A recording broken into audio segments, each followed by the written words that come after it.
एक ही वीक में एक और ज्वेलरी आईपीओ मार्केट्स में एंट्री लेने जा रहे हैं एंड दैट इज शंकेश ज्वेलर्स, जो कि 18 से 20 अगस्त के बीच ओपन रहने वाले। ये ज्वेलरी कंपनी अपने 30+ ईयर्स के रिच इंडस्ट्री एक्सपीरियंस के साथ आज मेनली B2B मॉडल पे काम करती है, यानी कि ये डायरेक्टली रिटेल कस्टमर्स को अपने ज्वेलरी प्रोडक्ट सेल करने के बजाय उन्हें कॉर्पोरेट क्लाइंट्स के लिए इंडिविजुअल और कस्टमाइज बेसिस पे डिजाइन और सप्लाई करने में इन्वॉल्व रहती है। अब आरएचपी के बेसिस पे इस आईपीओ से रिलेटेड कुछ फेवरेबल पॉइंट्स पे बात करें, सो फर्स्ट है कंपनी का healthy financial background. Strong ROCE के साथ साथ पिछले कुछ सालों में इनकी ईपीएस में एक रॉबस्ट ग्रोथ देखने को मिली है, which is definitely commendable. Then second positive है कंपनी का B2B सेगमेंट में एक प्रीमियम क्लाइंट बेस, जिसमें आज जॉय लुकास, मनोज वैभव, PN गाडगिल और कल्याण ज्वेलर जैसे कई रेप्यूटेड ज्वेलरी नेम्स आते हैं। एंड लास्टली 88 से 93 रुपीज के प्राइस बैंड पर इस आईपीओ की वैल्यूएशन भी काफी फेयर और ल्यूक्रेटिव नजर आती है, जो कि सिर्फ 10 टाइम्स के अराउंड पे पी मल्टीपल पे रखी गई है। बट आरएचपी के अकॉर्डिंग कुछ लिमिटेशन पॉइंट्स को भी जरूर ध्यान रखना चाहिए। जैसे पहला, इनका outsource manufacturing model.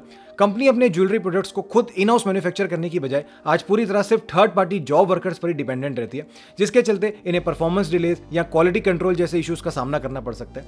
Then secondly, आज ये लगभग अपना 50% रेवेन्यू सिर्फ टॉप 3 स्टेट्स तमिलनाडु, महाराष्ट्र और बिहार से ही डिराइव करते हैं, और इतनी हाई रीजनल कंसंट्रेशन की वजह से नेचुरली कंपनी कई अलग अलग तरह के जियोपॉलिटिकल, कल्चरल और लोकल मार्केट रिस्क से एक्सपोज हो जाती है। एंड लास्ट कंसर्न है इनकी सप्लाई साइड कंसंट्रेशन, क्योंकि आज ये लगभग अपनी 80% रॉ मटेरियल परचेजेस सिर्फ टॉप 5 रॉ मटेरियल सप्लायर से ही प्रोक्योर करते हैं, जो फ्यूचर में सप्लाई चेन इश्यूज का एक मेजर रीजन बन सकता है। But on a concluding note, हम स्टिल इसे एक अच्छा आईपीओ कह सकते हैं। कुछ कंसर्न्स तो जरूर हैं, बट कंपनी का healthy financial background, strong B2B clientele और इस आईपीओ की रीजनेबल वैल्यूएशंस काफी हद तक इन कंसर्न्स को ओवरशैडो कर रहे हैं। बट फिर भी एक आईपीओ की listing positive GMP, subscription numbers, market sentiments, QAB participation etcetera जैसे फैक्टर्स पर भी काफी डिपेंड करती है।